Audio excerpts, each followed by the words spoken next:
যখন পড়বে না মোর পায়ের চিহ্ন এই বাটে, আমি বাইব না। রাজধানী থেকে বহুদূরে এক শান্ত শ্যামল গ্রাম টুঙ্গিপাড়া। জীবিত বঙ্গবন্ধু শেষ কবে এসেছিলেন কেউ বলতে না পারলেও গুলিবিদ্ধ, রক্তমাখা, ক্ষতবিক্ষত নিথর দেহের বঙ্গবন্ধু এসেছিলেন 16 আগস্ট। পুরো একটি দিন একটি রাত তার লাশ ফেলে রাখা হয়েছিল বঙ্গবন্ধু ভবনেই। 16 আগস্ট সকাল 11টায় বঙ্গবন্ধুর মরদেহ এই কফিনে করেই হেলিকপ্টারে নেওয়া হয় টুঙ্গিপাড়ায়, রাখা হয় ডাকবাংলোর এই মাঠে। টুঙ্গিপাড়ার মাঠঘাট দাপিয়ে বেড়ানো দুরন্ত ছেলেটির বেড়ে ওঠা যারা দেখেছে, শুনেছে বজ্রকণ্ঠ, দেখেছে তার নেতৃত্ব, তাদের চোখের সামনেই শত্রুর গুলিতে নীরব নিস্তব্ধ তাদেরই প্রিয় মুজিব ভাই।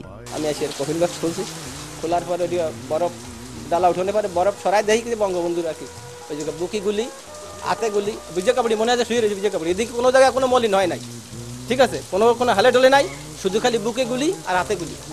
বঙ্গবন্ধুকে শেষবারের মতো দেখার জন্য সেনা সদস্যরা কাউকেই আসতে দেয়নি কফিনের কাছে। মানুষের কাছে থেকে যিনি জীবনের সবচেয়ে বেশি সময় কাটিয়েছেন, জীবনের শেষ মুহূর্তে তাকেই রাখা হয়েছিল তারই প্রিয় জনগণের কাছ থেকে সবচেয়ে দূরে। পরিস্থিতি খুব ভয়াবহ, কোনো লোকজন আসতে পারতেছে না, দেখতে পারতেছে না, সমস্ত আর্মিরে ঘিরে টিরে একেবারে খুব করে রাখছে আর কি। এখন গোসলের প্রশ্ন, গোসল কি দিয়ে দেবো, তখন রেস্ট কিনতে 500 সাবান নিলাম, আর আপনার উনি যে কাপড় দিয়েছিল রিলিফের কাপড়, সেই কাপড় দিয়ে ওনাকে মলম সাহেব ওখানে আসলেন, সে ওই কাপড় বানালো।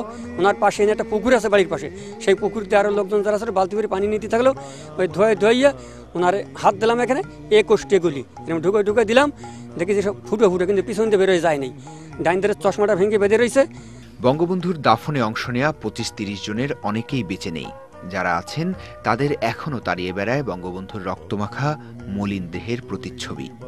ওই আর্মিরা মৌলভী সাহেবের বলছিল যে আপনি 5 মিনিটের মধ্যে ধুয়ে দেবেন। তা মৌলভী সাহেব বললো যে না, আমি 5 মিনিটই পারবো না। এর ঝগড়া হয়েছিল, কলে মৌলভী সাহেব যতই হোক একটু কমের দিকছে, কলে আমি 1.5 ঘন্টা নিজেই পারবো না, তার উপরে যত থাক। সেই 3 খাতা দিয়ে 25-30 দিন পাইছি, তারপর কাপড় করে ধুয়ে গেল।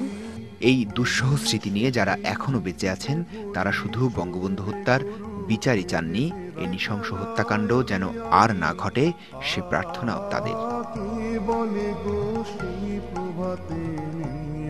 দেশ স্বাধীনের 3 বছরের মাথায় জাতির জনকের হত্যাকাণ্ডের ঘটনা কলঙ্কিত করেছিল পুরো বাঙালিকে। আর এর 34 বছর পর সেই হত্যাকাণ্ডের বিচারের রায় কার্যকর হওয়ার মধ্যে দিয়ে কিছুটা হলেও কলঙ্ক মোচন হয়েছে বাঙালির।